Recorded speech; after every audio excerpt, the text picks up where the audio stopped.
ভেতরটা শাকটায় তো লঙ্কা পেঁয়াজ সবই দেওয়া আছে, যার কারণে এবার এটাকে আমি কড়াই চাপিয়ে দিব। তো কড়াই আমি তেমন কিছু দিব না, খালি তেল দেবো। এই রসুনটা দিয়ে দেবো। রসুনটা শাকে আমি একটু বেশিই খাই।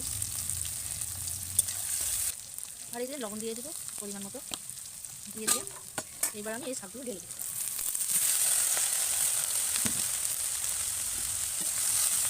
এবার এটা আমি উল্টাবো না, আমি এটাকে সরাসরি চাপা দিয়ে দেবো। এইটা কিছুটা কিছুটা শাক আউড়ে গেলে এবার এটাকে একটু আমি উল্টিয়ে দেবো। কতটা হলো, এই যে রাইস প্রায় হওয়ার মধ্যে হয়েই গেছে, এটা হয়ে গেছে। এবার আমি নামিয়ে নেবো। আমি এই প্লেটটায় নামিয়ে নিচ্ছি।